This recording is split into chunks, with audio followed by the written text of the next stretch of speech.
It's your weekly F1 wrap up with Jess. Let's get into it. We are officially 2 weeks post the disaster that was the Oz GP. And with the Baku sprint race coming up, Max Verstappen has yet again expressed his disdain for sprint races. The reigning world champ has threatened to walk away from the sport entirely if it becomes too much. Max explained that for him, sprint races are all about surviving and not actually racing, that they're not worth taking a risk when you have a quick car. He doesn't need to have a sprint race.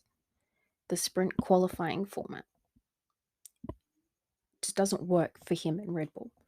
They're already so far ahead of the pack. And I get it. Why would he want to risk crashing the car and putting himself in a worse position for the main race on a Sunday? In that particular interview, Max also went on to indicate that he doesn't believe sprint races form part of the DNA of Formula One, and that by holding too many, F1 as an organisation and the FIA risk changing the fabric of the sport altogether. And not in a good way. By adding too many sprints, the argument is that they're taking away from the main race. By throwing so many things in, they're taking away from the excitement that fans get on a Sunday. Or if you're like me and live in Australia or New Zealand, at a ridiculous hour on a Monday morning. But I digress.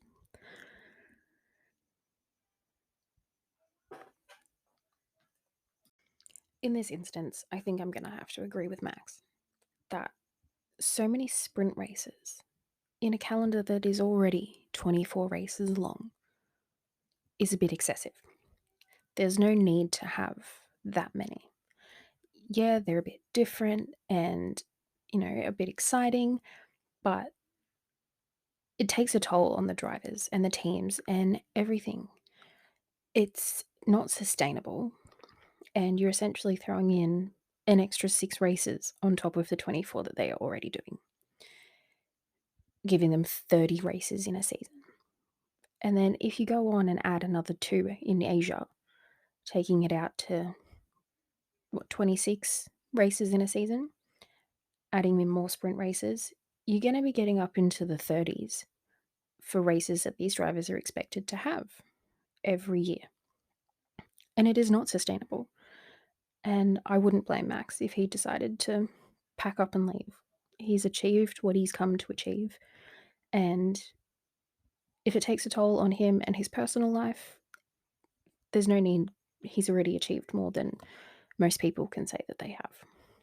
Speaking of Max and Red Bull, their PR team is working overtime to quash the rumours of any ongoing feud between Max and Checo. Recently, Perez has claimed that there is more respect between him and Max than what we, as fans, believe. But going on what we've seen at races and when their cameras are on, in cool down rooms and things like that, not taking Drive to Survive into account in any of this. This is what we're talking about live, post race, anything like that.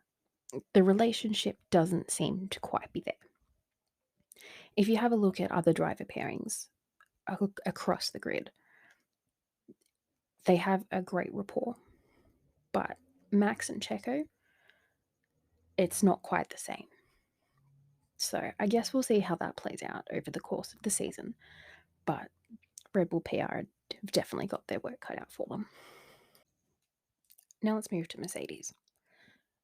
CEO and principal Toto Wolff has shut down speculation this week that technical chief James Allison has returned to a more active role in the design of the W14 amidst the team's ongoing ground effect issues that have plagued them for the last 2 seasons.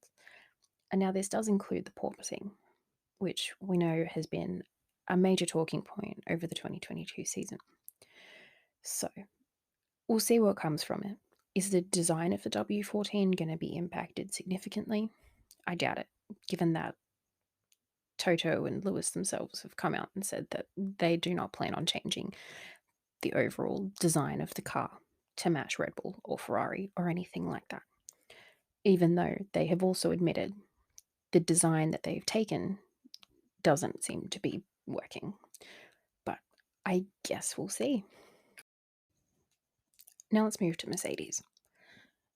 CEO and principal Toto Wolff has shut down speculation this week that technical chief James Allison has returned to a more active role in the design of the W14 amidst the team's ongoing ground effect issues that have plagued them for the last 2 seasons. And now this does include the porpoising, which we know has been a major talking point over the 2022 season. So we'll see what comes from it. Is the design of the W14 going to be impacted significantly? I doubt it, given that Toto and Lewis themselves have come out and said that they do not plan on changing the overall design of the car to match Red Bull or Ferrari or anything like that. Even though they have also admitted the design that they've taken doesn't seem to be working. But I guess we'll see. Now, if we cast our minds back to the last few laps of the Australian Grand Prix, Alpine were going very well. And they were said to be debuting some upgrades in Baku that would allegedly provide them with an additional 6/10 per second. However, Gasly and Ocon's spectacular crash have essentially forced the team to shift their priorities, meaning that those upgrades won't come until later in the season. They've been forced to expend some significant amount of funds in rebuilding the cars, so their priority is just getting a car they can put out on track. It's not about upgrading it, making it faster. It's just doing the bare minimum at this point. So fingers crossed that Baku is a little less eventful for Alpine and they're able to get on with the season and bring those upgrades sooner rather than later. And lastly, in this week's episode, a concerning note. Charles had to make a statement on his Instagram asking fans to stop showing up to his apartment unannounced and harassing him because his address was leaked online. This obviously sparked concerns for his safety and well-being. And in 2023, it is concerning that such a statement needs to be made in the first place. Why did these fans feel the need to attend his place of residence in the first place and violate his privacy on such a scale? Like, come on, guys, he's not going to fall in love with you because you showed up at his apartment unannounced and rang his doorbell consistently. That's just going to get you a restraining order. Like, leave the poor guy alone. He does enough. He's there for his fans. He's constantly showing up. If you stop him in the street, he will take a photo with you. You don't need to show up to his apartment. It's enough. It's disgusting. Let's cut it out. That's it for today. This has been your weekly F1 wrap up with Jess. If you're not already, please give me a follow on TikTok or Instagram. It's been a pleasure having you. If you'd like to send me any questions or have anything that you want to know more about, please feel free to shoot me a DM or anything. Until next time, thanks, guys.